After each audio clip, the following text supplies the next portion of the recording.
Class 11। बच्चों, मैं आपको कौन सा पाठ पढ़ा रही थी? वे आँखें। आँखें जो आईना है ना। आँखें एक पूरे व्यक्तित्व को का जो एक दर्पण कह सकते हो। मैंने पहले भी आईना बताया, दर्पण, आईना। और आँखों से हम पता चल जाता है कि आज ये दुखी है या आज ये ज़्यादा खुश। चमक, आँखों में जो थोड़ी सी दुख की छाया सबसे पहले दिखाई देती है। तो उन आँखों को देखकर लेखक किनकी? किसान की। कैसा किसान? शोषित किसान।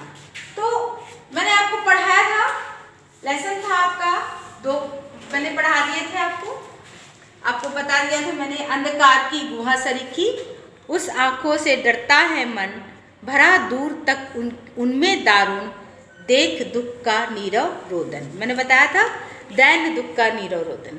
अंधकार की गुहा सरीखी, अंधकार की गुहा, जैसे गुफा में अंधकार होता है, वैसे ही एक शोषित किसान की आंखों में गुफा सा अंधकार है।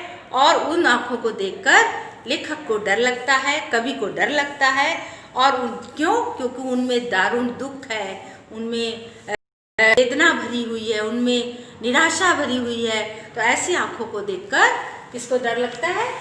कवि को डर लगता है, क्योंकि किसान बड़ा ही शोषित है। तो 2 हो गए थे, लहराते थे खेत दिगों में। तो वो किसान जो खुश रहता था, जो हमेशा अपनी जिंदगी में अपने खेतों को देखकर, अपने खेत खलिहानों को देखकर जिसका मन प्रसन्नता से खुश हो जाता था। लहराते थे खेत दृगों में। दृगों मतलब आंखों में। दृग मतलब आंखों में। लहराना मतलब लहलाना, खेती लहराना।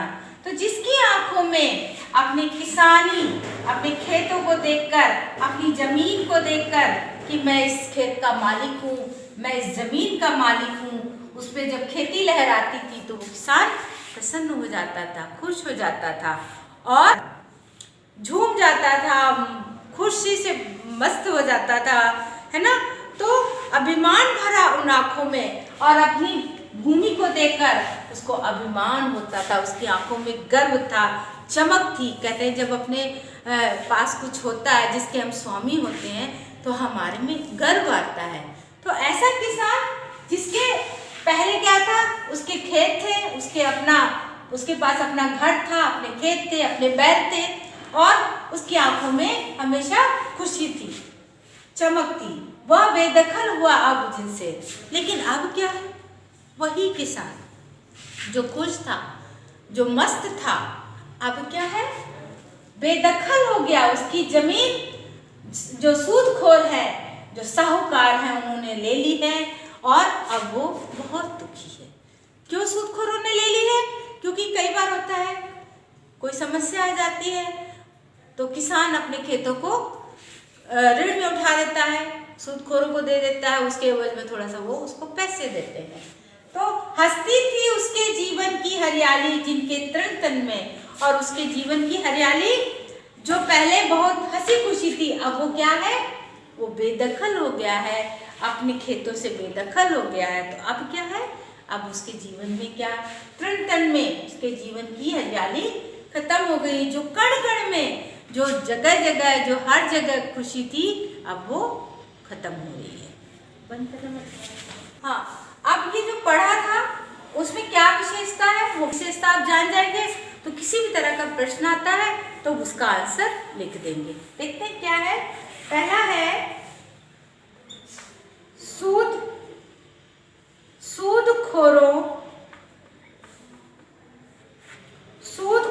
द्वारा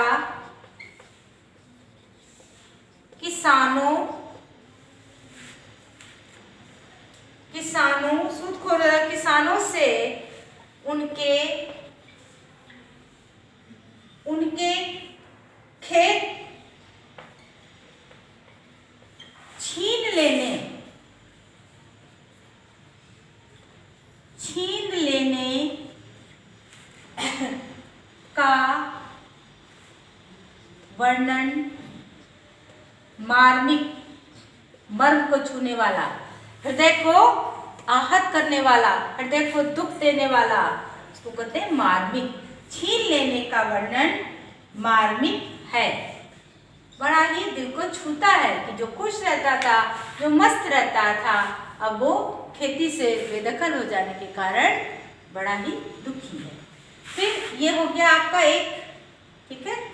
अब देखिए दूसरी विशेषता इसकी क्या है, लहराते थे, लहराते थे, खेत, खेत, लहराते थे खेत में क्या है, में सुखद बिंब है, और खेत में क्या है, एक सुखद एहसास है। ये क्या है, सुखद बिंब है, मानी कि ये पंक्ति जो है सुखद भाव को दर्शाती है। तो सुखद बिंब है, बिंब भी शब्द है जो कहते हैं ना, किसी चीज को बिंब आत्मा, किसी चीज को दिखाना, किसी चीज का ये करना, किसी चीज की तरफ इशारा करना, उसको कहते हैं सुखद बिंब है। अब देखिए इसमें है जीवन की हरियाली, जीवन की हरियाली, जीवन की हरियाली में रूपक अलंकार। क्यों? जीवन की हरियाली, इन्होंने जीवन हरियाली, जो जीवन की हरियाली यानी कि जीवन को हरियाली की तरह ही, या हरियाली जीवन है, जीवन हरियाली एक जैसा कर दिया, एक रूपता कर दी है, इसलिए वहां पे रूपक अलंकार। जीवन की हरियाली सी नहीं बोला, अगर सा होता तो कौन सा अलंकार होता, उपमा अलंकार होता। उसके बाद देखिए तृण तृण में, ये बहुत ही इंपॉर्टेंट बात है, जब भी कोई शब्द दोबारा आता है, चलते चलते, धीरे धीरे, गाते गाते, तृण तृण में क्या है, में तृण तृण में क्या है, पुनरुक्ति, पुनरुक्ति, प्रकाश, पुनरुक्ति, पुनरुक्ति। याद रखिए पुनरुक्ति प्रकाश अलंकार आप आसानी से बता सकते हैं, इसलिए थोड़ा थोड़ा ध्यान दें। मैं जानबूझ के इसके नीचे ये लिख रही हूँ, इसका अर्थ इसी में है। और सबसे बड़ी बात है कि आप ये चीजें याद रखेंगे, इससे संबंधित काव्य सौंदर्य, इसके संबंधित आपको आ जाएगा, इसका भाषिक वर्णन करो, इसके भाषा शैली का वर्णन करो, तो आप इन सब चीजों को ध्यान रखोगे और इसको लिख दोगे, ठीक है। तो तृण तृण में पुनरुक्ति प्रकाश अलंकार है। अब देखिए एक और, चलिए इतना ही बहुत है। अब क्वेश्चन क्या बनेगा देखते हैं। पहला प्रश्न बनेगा उसका, इसी पद्यांश का पहला प्रश्न कैसे बनेगा देखिए, किसान की आंखों में, किसान की आंखों के सामने कौन कौन से खेत लहराते हैं और क्यों। प्रश्न, किसान की आंखों में,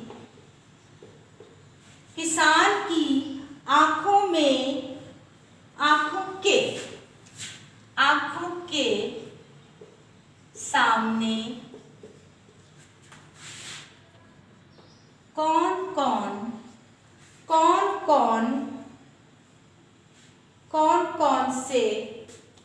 कौन से किसान की आंखों के सामने कौन से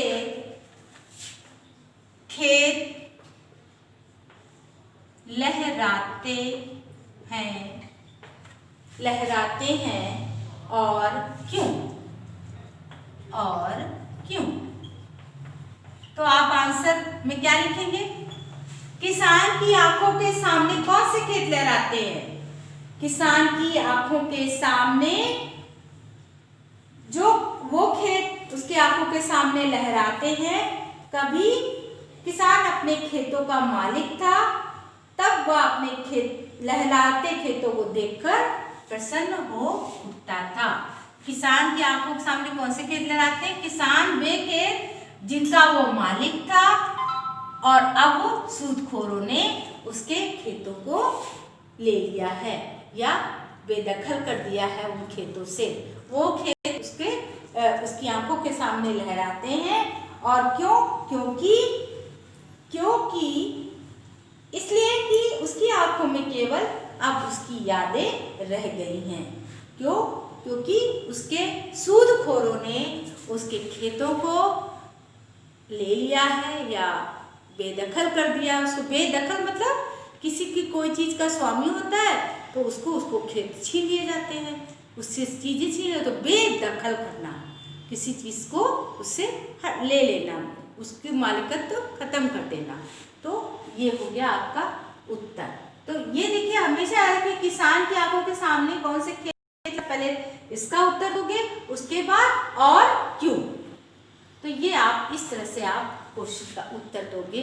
और 2-3 क्वेश्चन है मैं आपको बाद में करवा दूंगी और ठीक से करवा दूंगी, ताकि और स्वस्थ रहे, सुरक्षित रहे, 2 गज की दूरी बनाए रखें, मास्क पहने और सबसे बड़ी बात है योग करें। योग में सिंपल योग सुबह शाम जरूर करें बच्चों। अपना ख्याल रखें, घर का ख्याल, देश का ख्याल रखें। नमस्कार बच्चों।